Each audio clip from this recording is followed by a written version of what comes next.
Quando eu comecei a trabalhar no digital, e eu comecei com usabilidade, arquitetura de informação, experiência do usuário, a gente chamava de UGC, né, User Generated Content, o conteúdo efetivamente gerado pelo usuário num comentário, num review, numa avaliação. Então você postava no blog, e naquela época a maioria dos blogs tinha comentários e as pessoas comentavam. Você nem tinha rede social ainda. Num site como a Amazon, você entra e faz a avaliação de um produto, aquilo era entendido como conteúdo gerado pelo usuário. Agora está mudando, né? O termo está ganhando uma nova conotação. Então, quando as pessoas criam um conteúdo sobre um produto ou sobre uma marca, aquilo tem sido classificado como UGC.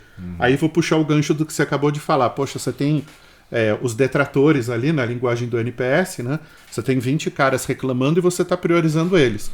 E você tem 2.000 ali que amam a marca e você não está se relacionando com eles. Como usar essa oportunidade desses 2.000 aqui através do UGC? Hoje eu uso muito o NPS como parte da estratégia. Então você passa a pesquisa de 0 a 10 o quanto você indicaria, né, meu negócio, meu produto ou serviço, todo mundo que dá 9 ou 10, então, portanto, é promotor. Isola essas pessoas e começa a seguir essas pessoas, por exemplo, no Instagram. Pergunta para elas, né, qual é o arroba delas, etc. Ou descubra de alguma forma. Mas se você tiver um bom CRM ou pesquisa, se a pessoa ama a sua marca, esse relacionamento vai ser fácil. Começa a seguir essas pessoas. Começa a criar conteúdo exclusivo para elas. Coloca elas como amigos próximos, por exemplo, nos stories. E dá para fazer não só nos stories, dá para fazer no feed já agora. Conteúdo exclusivo para amigos próximos. Dá para fazer live via StreamYard ou via OBS só para amigos próximos. Então agora é possível então você alimentar os seus promotores. E eles vão ver que eles são exclusivos, porque a bolinha vai ficar verde. Então aumenta o nível de experiência, aumentando o nível de experiência, aumenta a probabilidade dessa galera engajar, compartilhar, levar adiante a sua mensagem. Ou seja, você está realmente criando promotores nas redes sociais. Não fica só no NPS, entendeu? A pessoa deu 9 e 10, mas você não fez nada. Então assim, não é um promotor nada. ainda, né? Ela só obrigado, né? Exatamente. É um aspirante a promotor. Ela né? vai no máximo te indicar para os amigos lá, sei lá, na rodinha dela. Mas cara, você precisa aproveitar o efeito de rede, você precisa aproveitar essa pessoa te falando de você ali no Stories, porque aí ela vai atingir 800, 1.000 pessoas, sei lá quantas pessoas. E quanto mais pessoas você tiver 9 ou 10, fazendo uso desse tipo de estratégia, é o efeito exponencial. Mais gente vai saber que você existe através de uma prova social, através de uma pessoa real que comprou e consumiu o produto. Essa é a melhor estratégia. Então é quando você tem premeditadamente um programa que transforma cliente em promotor.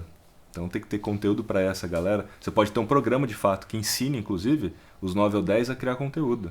A Boticário fez mais ou menos isso, não necessariamente usando NPS, mas eles selecionaram 200 consumidoras acima de 40 anos, treinaram elas para criar conteúdo, que não é então o review, né, não é o depoimento, é de fato para criar conteúdo, para que elas pudessem falar sobre pele, idade, envelhecimento e o produto tem o lance da coadjuvante. identificação, né?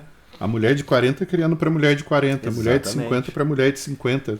Porque eles identificaram que existia uma oportunidade, melhor, um gap no mercado, que não tinha influenciadoras abaixo de 40 anos falando de maquiagem, pele, etc. Só tinham as mais novas. E aí eles entenderam que isso era uma oportunidade para levantar uma bandeira. Tudo que você levanta uma bandeira forma comunidade, é mais fácil. E aí criaram a geração boutique. Se você pegar essa hashtag no Instagram, tem mais de 9.000 posts feitos com essa hashtag. 200 consumidoras. Ou seja, funciona, porque a Boticário não seria capaz de fazer 9.000 posts, mesmo se fosse, não teria isso, o né? peso. De Deve pela ter sido um custo escala baixo, é bem representativo. Bem né? representativo. São- É bem representativo. E você vê que nesse tipo de teoria, nesse tipo de estratégia, aliás, o conteúdo em si, ou pensar demais o conteúdo nem é tão importante. O efeito de rede é mais importante do que o próprio conteúdo, né? Obviamente que eles treinaram para que as pessoas criassem um conteúdo, mas não deve ser um conteúdo super diferencial, um conteúdo... É um conteúdo. É que A força ideia tá na toda- rede, né? Muito bem, a força está na rede porque é uma rede social. Isso não funcionaria em outro... Tipo, no TikTok não teria o mesmo efeito. Porque ali a gente está falando de nano-influenciador, de você transformar cliente em nano-influenciador. É sobre você ter um impacto local, praticamente, ali naquela pessoa. E essa pessoa fica super feliz porque ela está sendo reconhecida pela própria marca e todo mundo quer ter um pouco de destaque nas mídias sociais, etc. Só que isso em escala. Então você vê que o efeito de rede é tipo a ideia do long tail, né? Você tem ali um monte de nano falando sobre aquele assunto e atingindo pessoas que se interessam por aquilo na escala, isso tem uma boa representatividade. Então, de fato, assim, não é que não importa o conteúdo, mas você tem uma pessoa que está falando do jeito dela, tem autenticidade, tem originalidade, não é um copia e cola, não é uma trend, não é um banco de imagens, né? Porque muita marca só usa banco de imagens. Realmente tem uma autenticidade. Isso tende a ter muito mais conversão do outro lado na hora de escolher um produto.